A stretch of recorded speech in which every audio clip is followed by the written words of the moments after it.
So I guess I would call this meeting to order. And there he is. The first step is to appoint the subcommittee chair. I don't know if you guys want to do a little bit of discussion. But I've been, just for everyone's benefit, and some people this may be old news, they've already seen me, but I've been attending each one of at least the initial subcommittees, just to sort of get them up and running. I don't know where I'm going to land. I'll probably try to. I'm interested in the land planning, but I'll try to also recognize that I may need to move around. Um, so the biggest thing that I guess that I want to say is that my hope is that um, the work that's done in the subcommittees will then um, make its way to the full group, the full advisory board, on the alternating weeks. And so that therefore the week before, typically by Wednesday, I would need to hear from the subcommittee chairs so that I can add those items to the agenda and get it there in time for Donna and Shannon. So that's really all the mechanical kind of stuff or stuff I have, a lot of housekeeping. I think the first step is to probably appoint a chair, but I'm open to anyone else's suggestion. Right. Well, I have given this some thought, Dan, and unless somebody else would like the chair, which I think, does that come with a $100,000 a year stipend and travel costs all reimbursed? Absolutely. Okay. Absolutely. I'm happy to play that role. I realize now that this was just recorded, so I'm in serious trouble right off the bat. Yeah, For the record, Dan was kidding about the stipend. Thank you, John. I appreciate that. Do we think that Zoom's generative AI companion picks up on cynicism, or is that the next version? Give it 4 months, and then it will. Yeah. No, I'm fully supportive of that. Same. Thank Okay, you. so Thank you, John, for putting your hand up. yes, so that I'll accept that as a motion if we're supposed to be doing this formally. A second, I think I heard a second and a third. All those in favor, I think we have to do a roll call when it's Zoom. So I will go around the hub here. I'll start with Patrick Aye. and Aaron. Aye. And I don't know if I can say aye, but I certainly would say aye if I could.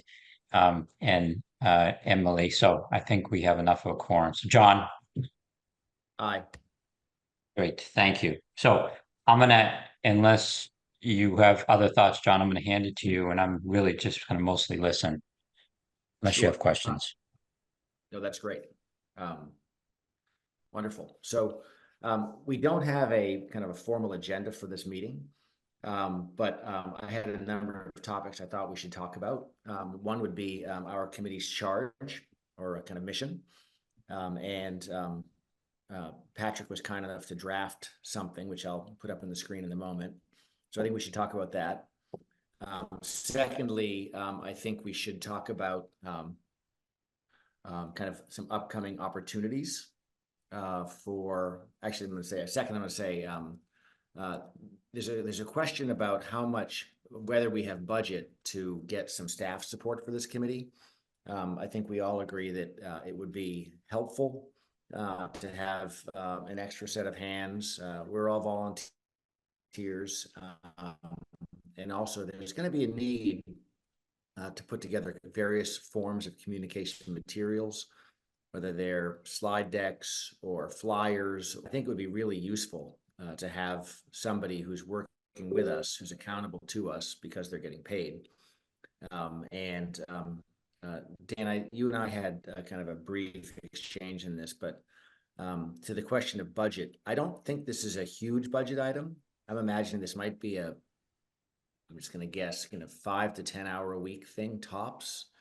But I think the first thing that we should be asking the advisory committee is we should confirm that there is budget available and how much. Then I think we can, think about, whom we might engage to provide that support. Right. And Does that John and make I did sense? discuss, sorry. We did touch on this briefly, and my understanding is there are funds available. People may recall from the last meeting that Mark Howell brought up the suggestion or the possibility of actually hiring a staff person, and we kind of bounced that around a little bit. So I'm under the impression that we do have some funds available for that, and this certainly seems like a priority. The only other thing, John, I wanted to mention, and maybe you're going to bring this up, there is I can't remember if I mentioned it at the last meeting, but there is a person in Concord, Laura Davis, whose profession is community organizing. She was responsible for creating the awareness and managing the event associated with the heat pumps, which she did in tandem with the light plant. And I participated in it. And from my perspective, it was very successful, defined by very good turnout, very robust turnout over the course of 2 weekends in October, I think, of last year. So someone had said that she may be moving out of town. She has agreed to meet with John and I. And so I don't know if she can point us to some resources or what we're going to learn, but that is on our calendars. Would this be, we've talked a lot about in some of the other committees, the different sub-consultants and things like that we would kind of engage, and then not trying to overlap with what DCAM is doing, or, at least represent what we want. I'm assuming when we talk about this would be a sub-consultant. This isn't like a member of the town staff that we would. I think that's correct. I mean, Okay. I think Mark did talk about that possibility, but as a member of the staff or a part-time, Mark can probably speak more directly to it, but Okay. that's what I remember. But yeah, that would be my impression there. Okay, because we also talked at one point about, having presumably some sort of RFP that went out for official sort of community organizational person that could do public outreach and all of that.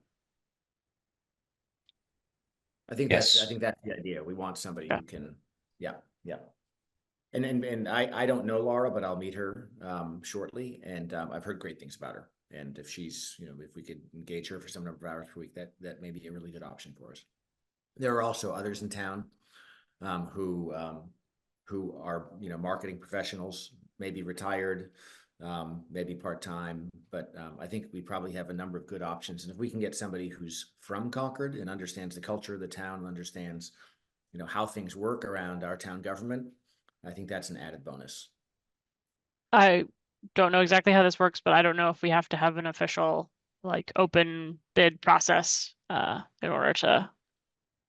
I don't know exactly how that works, but I'm assuming you have to sort of, if you're going to be hiring a group as a town, you have to have it sort of be an open public process. But I think it's an excellent question, Aaron. What Mark was describing, and maybe Donna knows the answer to this, not to put you on the spot, but what Mark was describing was the experience that he had when he was building out the broadband, and he brought in I would define, as I listened to it, sort of a sub-consultant person that helped him with various tasks in terms of creating awareness and building it out. And so.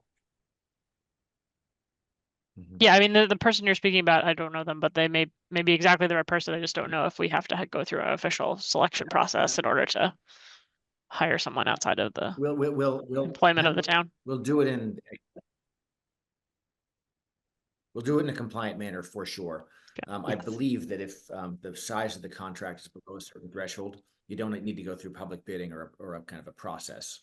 And I think that this might be something that could be $10,000 or $15,000 a year. So we'll see how that works, but we'll certainly make sure that I'll talk to the town and make sure we do it properly. Okay. Great. Thank you. Okay. So I said let's talk about the charter. I also want to talk about a couple of upcoming events on the calendar. And I've got some ideas around some different communication initiatives we might start. So that, and by way of agenda, is what I think would be helpful to cover today.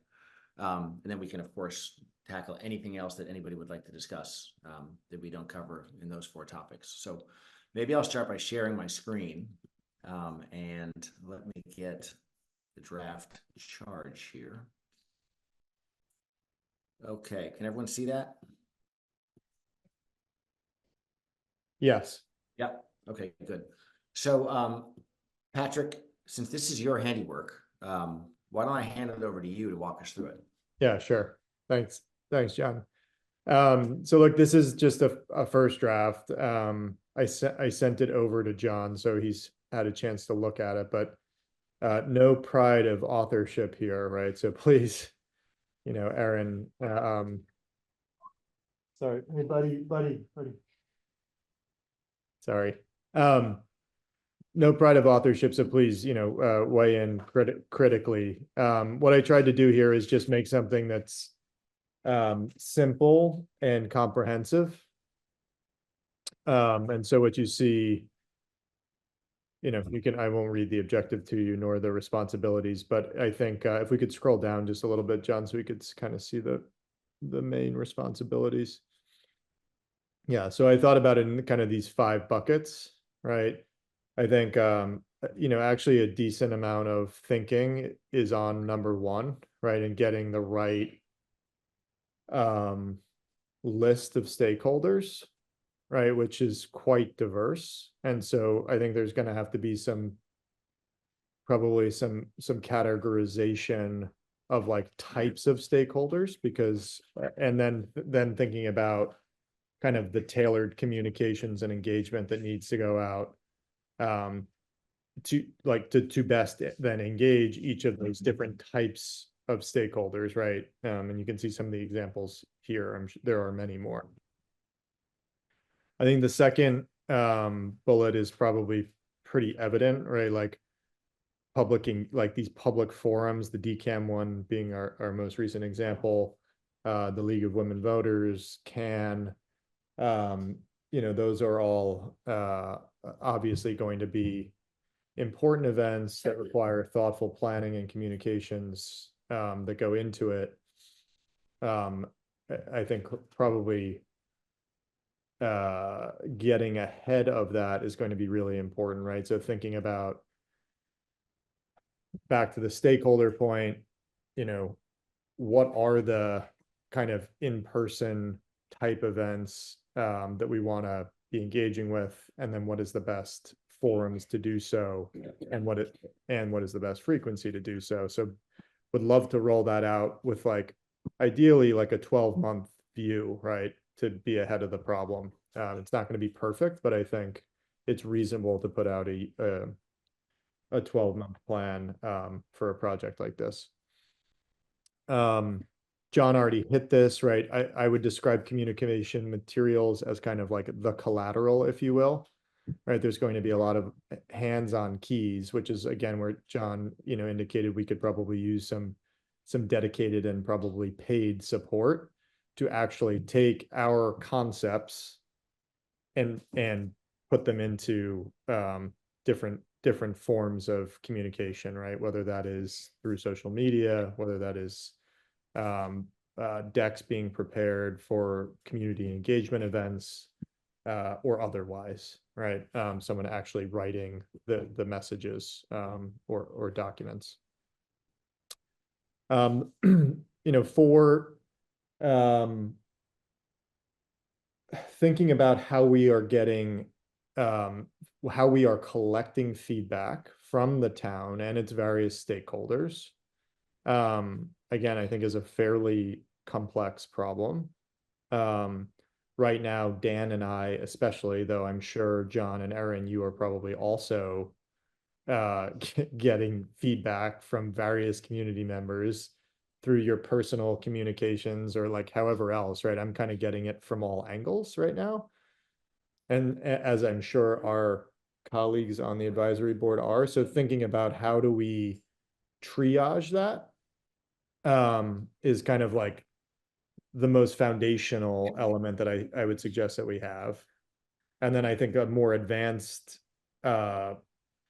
concept, if you will, would be then thinking about in addition to the town email box that has been set up, are there other channels that we want to stand up to collect feedback, right? And what does that look like? Presumably electronic, because we already have the public discussion every other Monday at our advisory board meetings.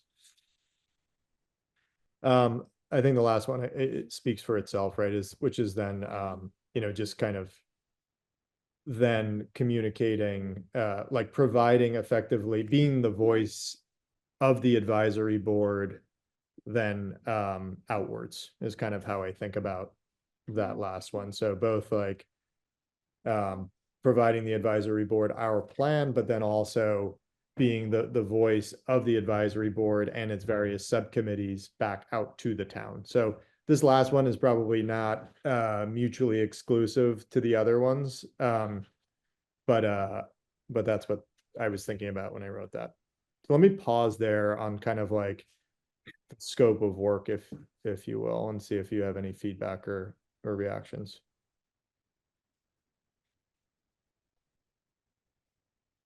Aaron, any thoughts? I mean, I think this all makes sense. I think it's a good, make a good list of responsibilities.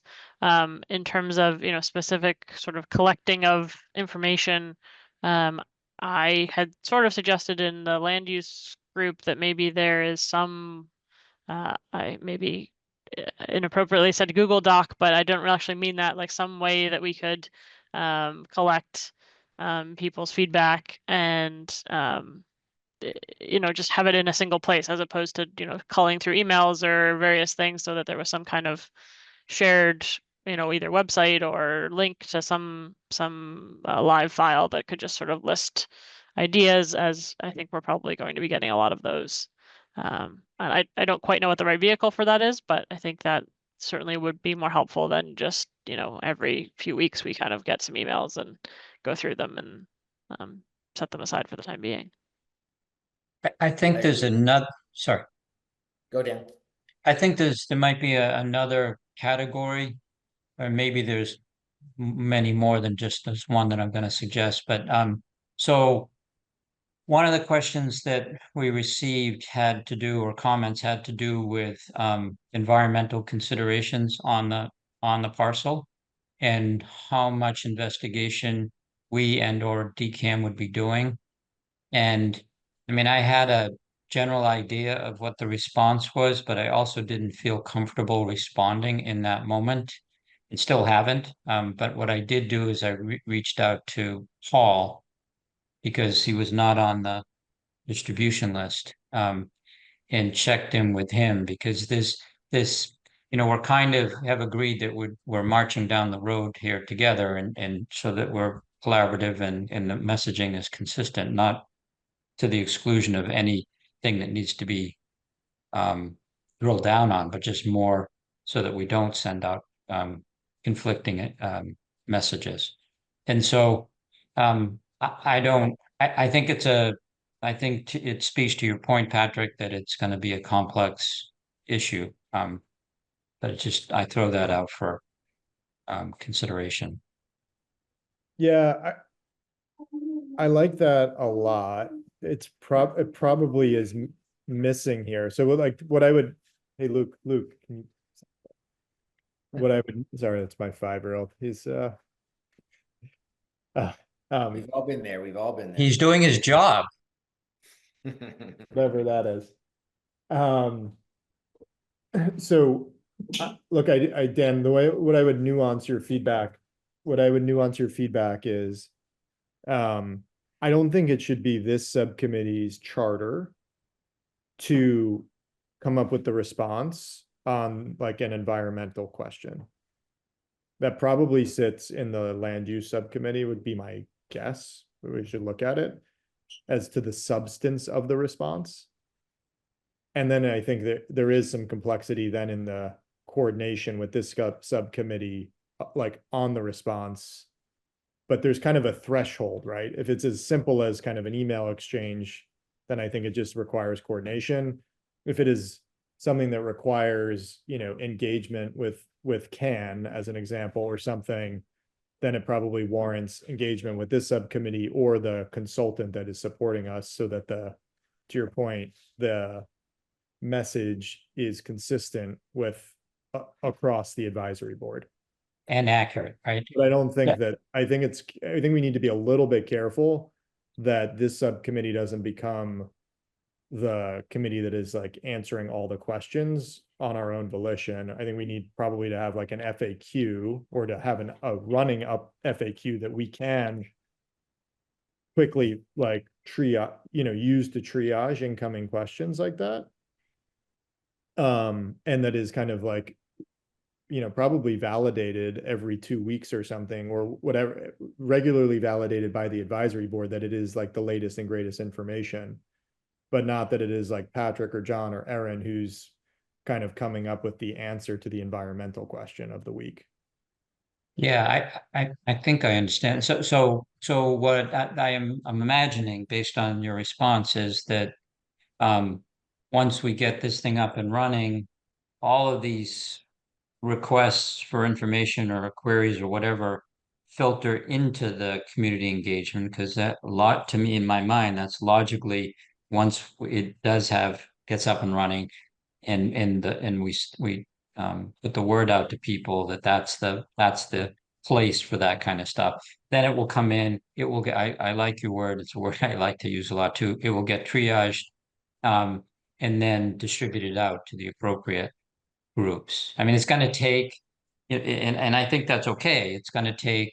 You think about it.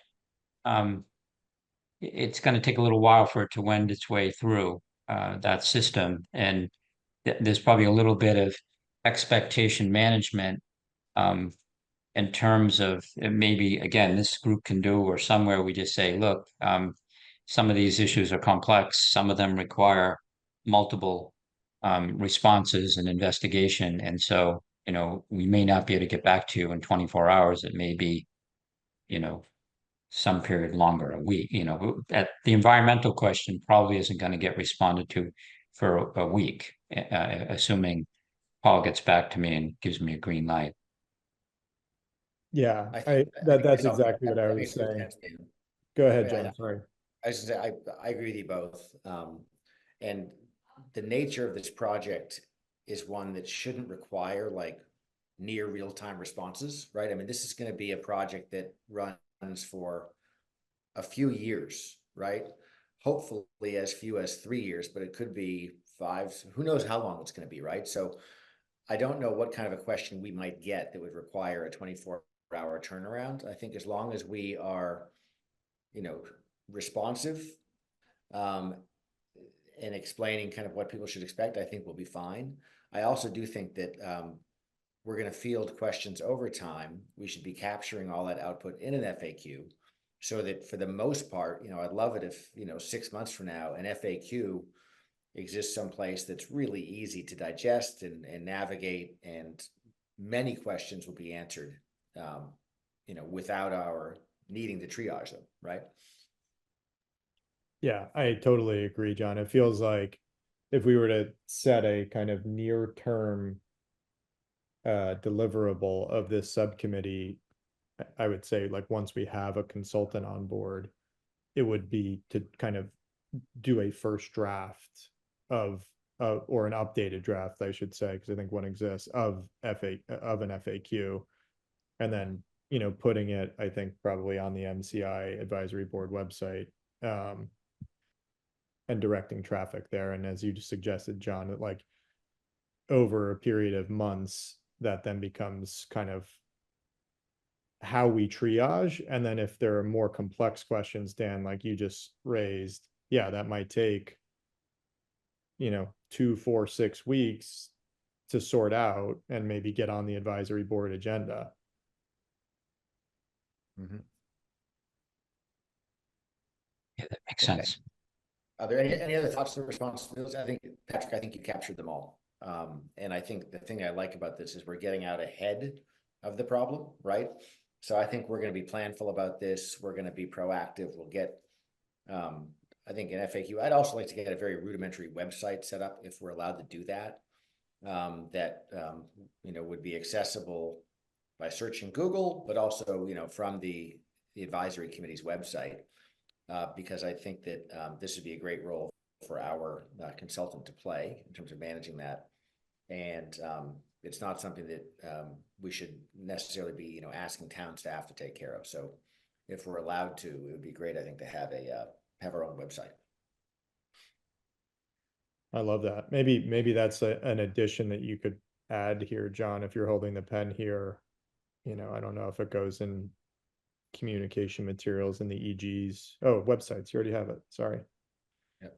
You have it. You do have it, yeah. Okay. All right, let's roll down to the timeline and your last sections here, Patrick. Yeah, so quite open-ended, right? So I think that this committee, by definition, subcommittee will exist as long as the advisory board does, most likely. So I don't know if anyone has any specificity to add there. I think that's right. We're going to be here as long as the project's ongoing, Right. and probably a few months afterwards. Exactly. Again, the deliverables, these are quite high level. I think, we can probably add to this as we go. Some of the EGs that we were looking at in the 5 points above probably could expand on these, but as foundational must-haves, I thought that this was a starting point. These three items. So picking up on the quarterly reports, which one obviously is to the select board, and they've asked us to join them on Monday night. Given the importance of this subcommittee, does it make sense well, how do we want to handle that? Who do we want present? Who wants to deliver the message? And we're going to talk on Monday about what exactly. I took a pass at it. Patrick has seen it. Shannon has seen it. I'm happy to share it with you, John, if it hasn't already made its way over to you. But I think it seems to me, given the significance of this element of our work, does it make sense for the community engagement? I mean, this is certainly one of our channels of communication. It's a little bit different in that it has a governance piece to it, but I don't know. I'm having trouble even formulating the question, but I guess what I'm wondering about is, does it make sense for us to, who should be delivering the message or who should be there? Are you saying who should be reporting, out at the advisory committee? At the select board. Oh, it's like Yeah, so we owe them a quarterly report, which, Yeah. as I said, I've taken a pass at it.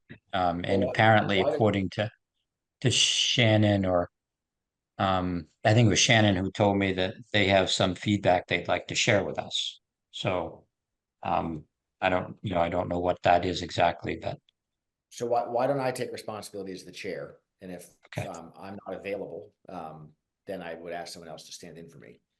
I mean, for this first select board meeting, we haven't existed for a full quarter yet, so I'm assuming that's just for the advisory board as it is. I don't know that there's really a report out from the community outreach subcommittee. I think At the you're right. moment. Definitely not. Yeah, right.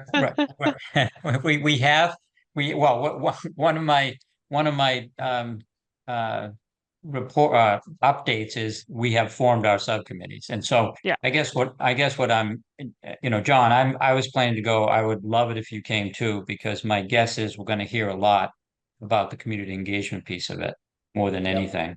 And so if that works, and then we can, you can hear it firsthand, and we can figure out what do they want to hear, and am I the person that's delivering on the land use and the legal governance, or do we is it appropriate to have each one of those chairs there? Seems like a lot, but So I would suggest that in terms of a deliverable from this committee, we ought to have a quarterly report. We can put together a template. And that should be something that would synthesize the kind of reports from the three committees, and have an opportunity for the advisory committee chair to put a paragraph at the top. So that should be something that we should probably submit to the select board before we're scheduled to actually appear and report. That way it can be circulated to the community in advance. I think that was, then there's a written record, and for those who aren't able to make the select board meeting or aren't able to watch the recording, it becomes content for our website. I think that's a great point. So I think we should add to our deliverables I'll call it a quarterly report template. And then, we'll just, my suggestion is that would be delivered in advance of the select board's quarterly meeting where they're going to be discussing this.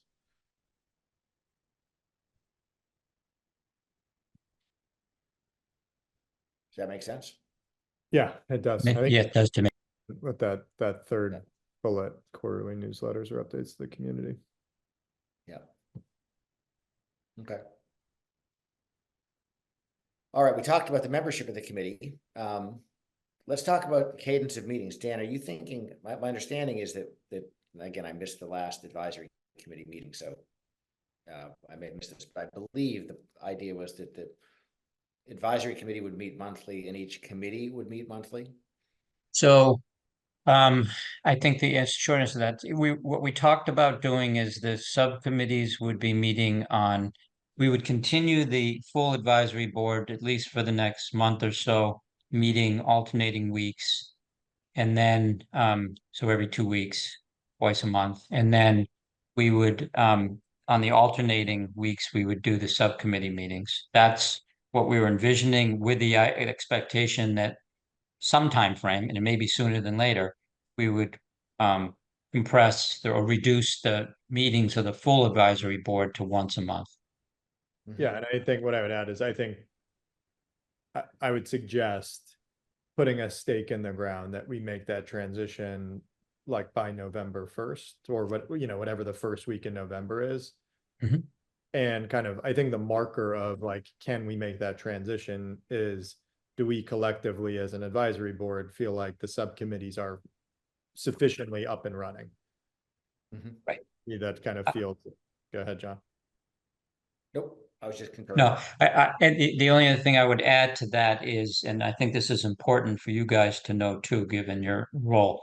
And I may be stating something you already know, but on alternating weeks of the advisory board meetings, I have a coordination meeting with DCAM. And so Megan is in there, Paul is in there, sometimes Abby's in there.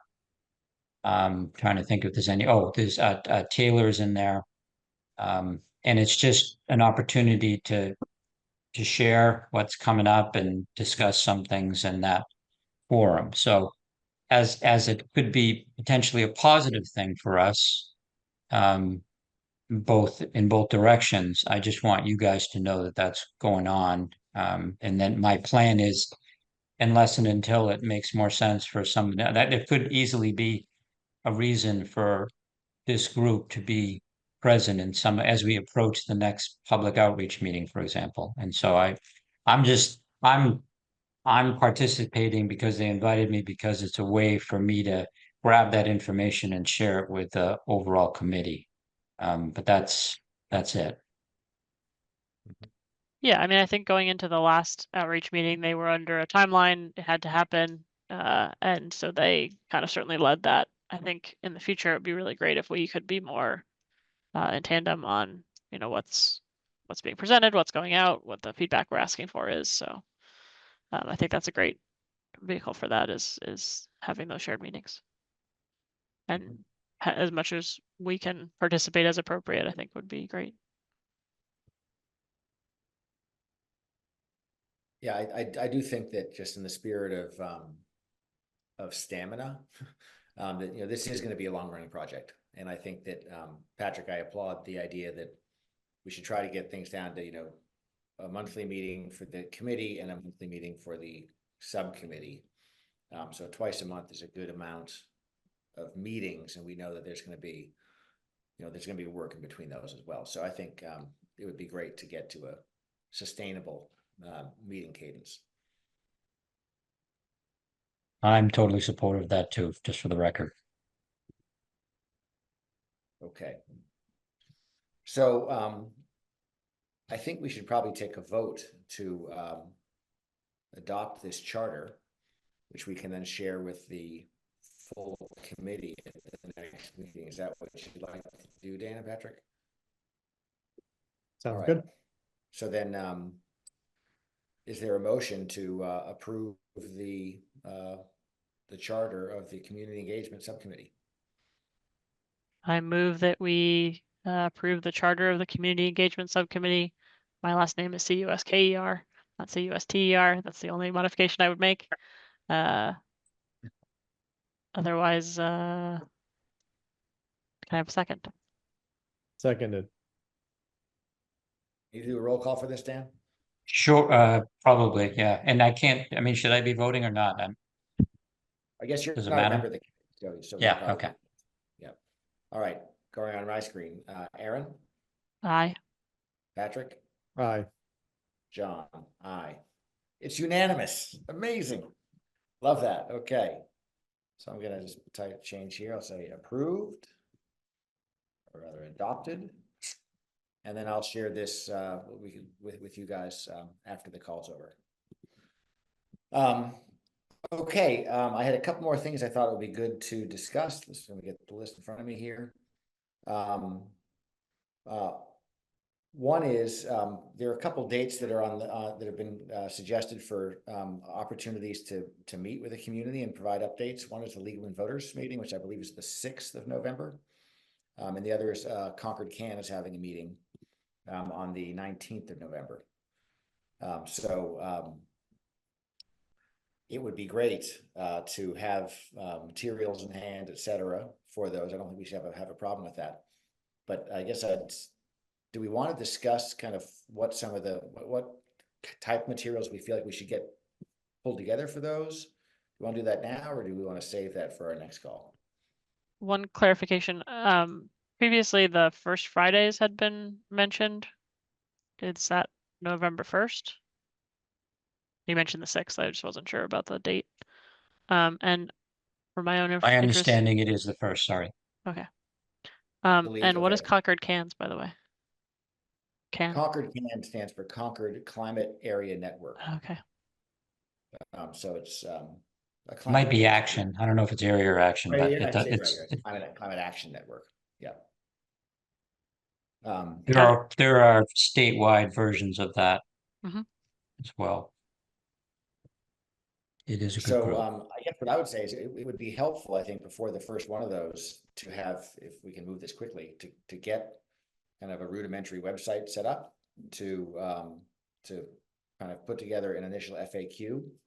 And and then, you know, probably a set of slides that would just describe the project overall and where we are on the timeline. Right. And then, you know, where the community can go for engagement, right? Whether it's directing them to our first version of an FAQ, submission of questions, etc. So we do need to have, I think, hopefully that infrastructure set up by then. There is I a do- website already on the town that's part of the town website. And it looks like the town is doing a great job of populating that with lots of the things that have happened. There's a community engagement link. There's an FAQ. The community engagement link right now talks about the information session that happened on the 12th. And then there's some pictures and comments and the recordings. So I don't know if it's part of, you know, is that something we flesh out, or there's the maps are on there and links to the advisory board.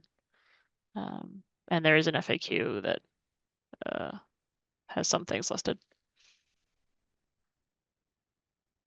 Oh, sorry. I can share my screen if that's helpful.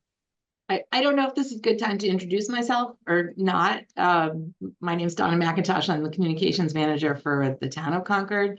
And I thought it would be a good idea for me to come here for a couple of reasons. You know, as Aaron pointed out, when the state first announced that they were going to close MCI Concord, there was an immediate need to get information up and out to the community. And we've been doing the best we can to do that. But now that we've entered into this new phase where we have other folks involved, like the advisory board, DCAM, potentially some other subcontractor or something like that, it's going to be really important for us to figure out a way to all kind of work together and align what we're doing so that we're putting out consistent messaging and we don't have 15 different places for people to go that, you know, to find information. So I see that as one of the kind of challenges and opportunities that we have as we move forward with this. And so anyway, thank you. This has been really interesting. Donna, that's a great observation. And I think you're right. We don't want to have a proliferation of places where people can or have to go to get information. It'd be nice if there were one central location. I hadn't seen the website before. That's great. There's a lot of information there. And I'll spend more time pouring through it later. But is it your expectation that you or whoever's taking care of that will be able to continue to keep that updated as we go forward? Yes. Yeah. Yeah, the intent is to keep it updated, but you know, obviously, and I apologize, the Monument Square is right outside my window. They're doing lots of work out there, so it's loud. There's But actually yes. honestly, there's no noise. I can't hear anything. Oh, Seriously. good. Okay. It's just me The that can't hear computer's doing you. its job. Yes, we do intend to keep that up, but you know, as long as it's useful, and you know, at some point it may be important to, if we do have a consulting firm or something come in that's going to stand up a separate microsite or something, we'll find a way to kind of put all these things together so that, you know, that we're consistent.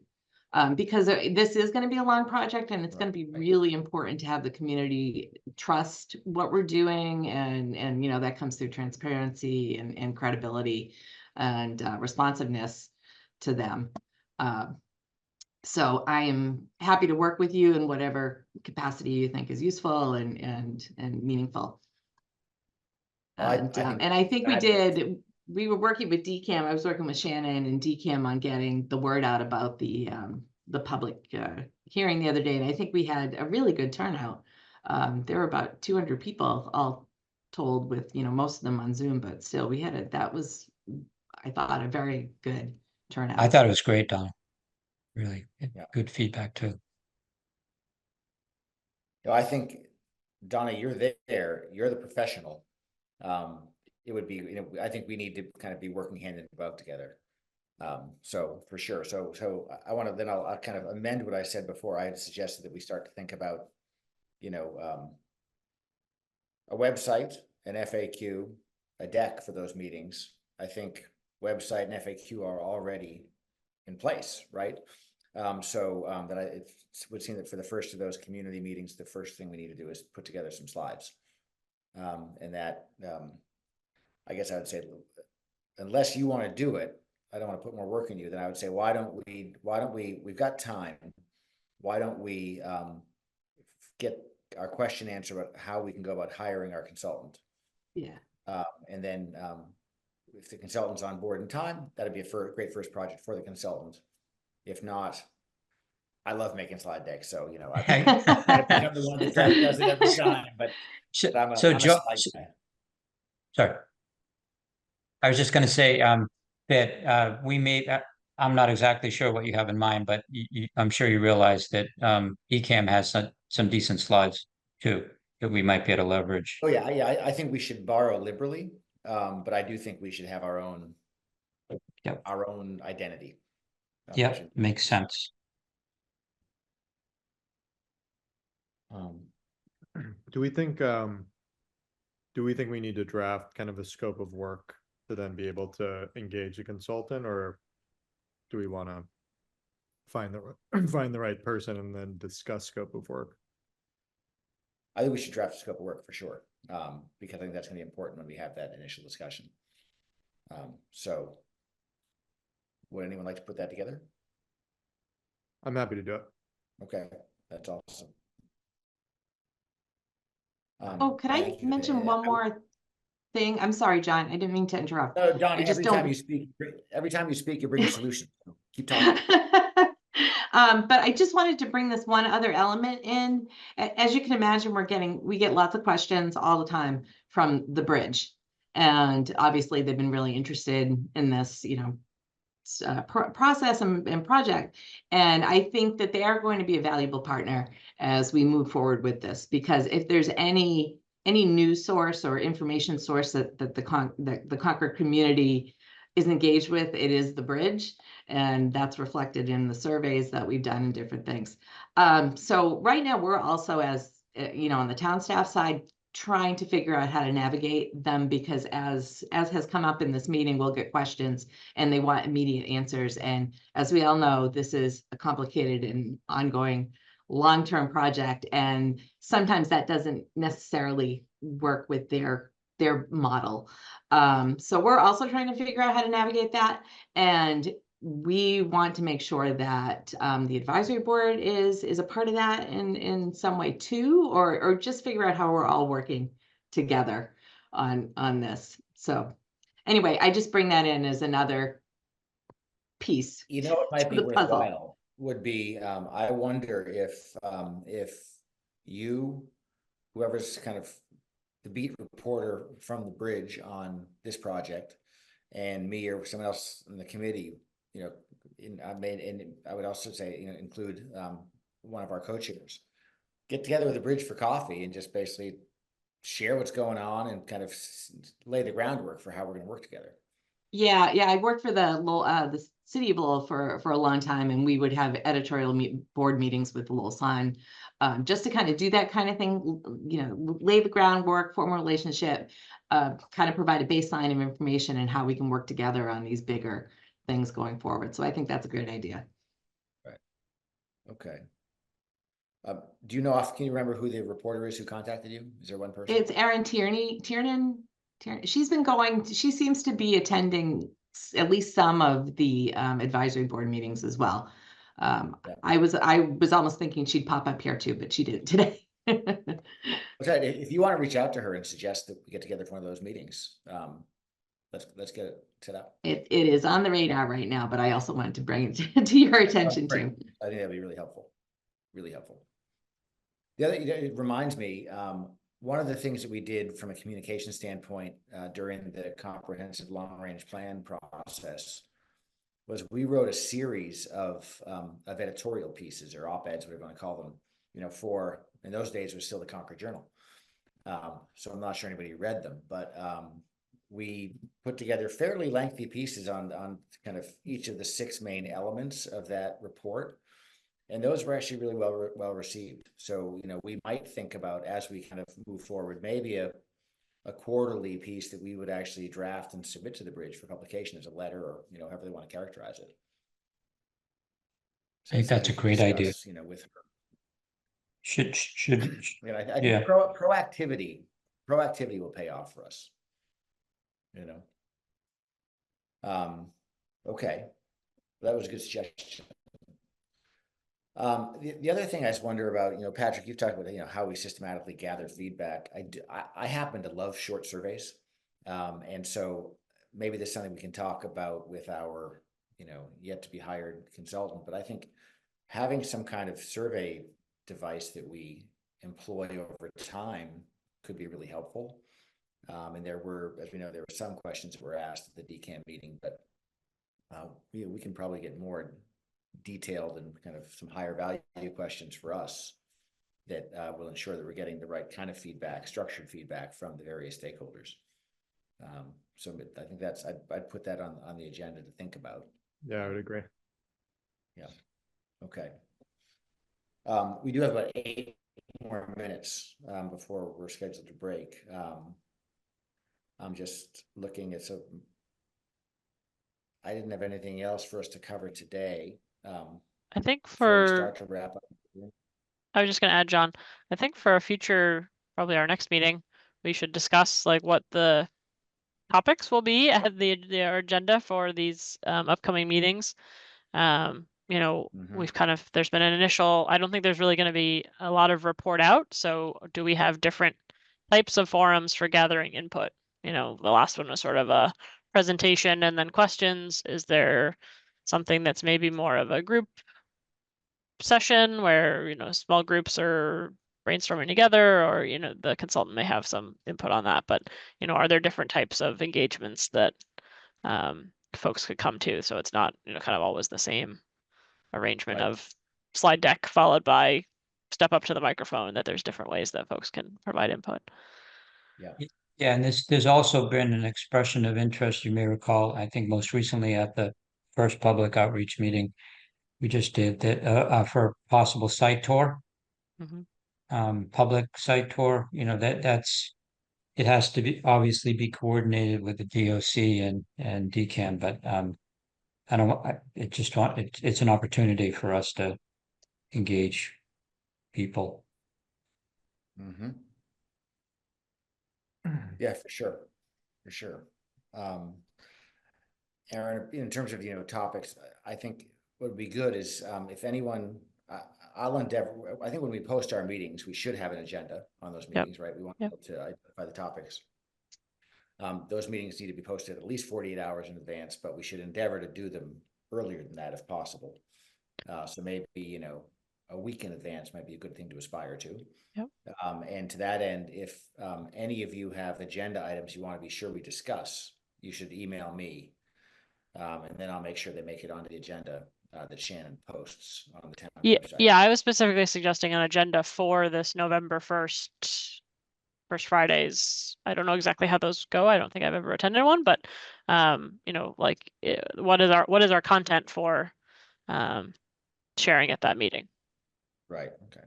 I'm putting that on the agenda for our next call, so we don't Thanks. think about it. Yeah, so I think so. Items that we can put on the agenda for the next call would be that content for the November 1 meeting. Patrick can share the proposed scope of work for the consultant. I think we had as our first one, this question of stakeholders, and that's come up in a couple of advisory committee meetings too. But I think we should try to put together a comprehensive list of stakeholders. I think that would be good to be able to kind of finalize that. And I'll kind of volunteer to bring a draft of that to the next meeting. And then I guess we probably should have a standing item on the agenda, which is kind of any member updates. We're going to hear from people, between meetings. So we'll make sure we reserve time just to kind of go around the circle and see who's heard what, and we can raise new topics. Maybe next time we can have a report out on our, hopefully Donna and I will have had a meeting with the bridge before then, so we can have a little report out on that. Is there anything else we should, and again, we can add to the agenda later, but just want to make sure. Just thinking, just maybe thinking about like how we accelerate the consultant piece a little bit, John. So like maybe we have a list of potential options and like we discuss the like I've discussed the path to confirming that, right? So we had the advisory board on Monday, this coming Monday. So I think that should be on the agenda, right? Is like, what is the process for the advisory board to kind of approve consulting spend from from the subcommittees or otherwise. Right. So that then we can then have a clarity when we meet, call it the next Monday, as a subcommittee to then like review the SOW, review the list of consultants, and have a path to getting that out. Especially if we're talking about a November 1st, all of a sudden we've just burned 2 weeks from today, so we're gonna not gonna really have the luxury of time anymore. Right. Yeah. Do folks prefer? I agree. Do folks prefer Mondays or Fridays for this committee to meet?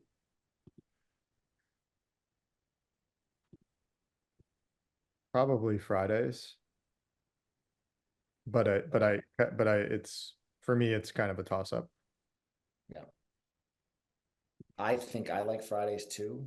Aaron, do you have a preference? Fridays are fine. So should we meet again in 2 weeks then? Which I think would be November, I'm sorry, hold on, October 4th? Yeah, we should. That work? Let me just check my calendar.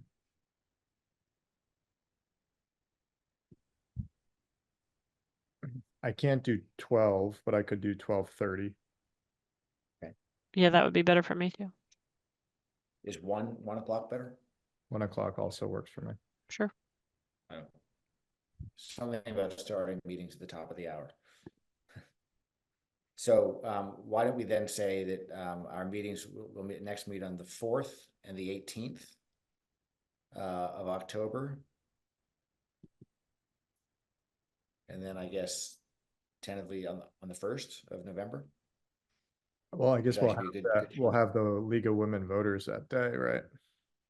Right. But is that that No, would be that's late in the evening? November. Oh, Yeah, sorry. that would be, yeah, that's November 1st. That's what I was saying though. I was saying that just looking out a few weeks, we'll meet on Yeah, October 4th, October 18th, and then November 1st is the next Friday. My Notice the understanding Friday is after that that. meeting is like in the middle of the day. I- Okay. I don't actually know. I actually can't attend that one, but that may supersede any meeting we could have that day. Yeah, Okay. I'm not sure. I'll figure It's that out. 10 to noon on the 1st. Okay. Yeah, I thought it was a morning, but Yeah, I just got the their newsletter. Good. Okay, so then we'll plan on meeting the 4th and the 18th at 1 o'clock. Great. Okay. John, so just mechanically, will you send out an invite or should that come from Shannon? Shannon sent this invite, so maybe she could continue to do that. We'll let Shannon do that. Yeah. Yeah. I'll communicate with Shannon Right. right after this. All And right. I don't know that she knew that Emily was also on this committee. I tried to encourage She- Emily to she- tell her, but she may, I don't know if that happened yet, but she was on the invite. oh, okay. I want to thank all of you guys too. Nobody really raised their hand to be involved in it, and it is the most. I know this is like having a favorite child, but this is the most important thing that we're doing, and you guys are fabulous. So I very much appreciate that you stepped in. Dan, I'm just concerned about the co-chair of the whole committee expressing a favorite like that. I appreciate it, but let's keep that within this group, okay? I'm not above flattery, John, so I'll take the Okay. keep it coming, Dan. Okay, good. All right. Thank you, everybody. Donna, Thank thanks for you. joining. And Donna, please come to everyone. We need you. Yes. Okay. Thanks, guys. Thanks, Take everybody. care. Bye-bye. Good weekend.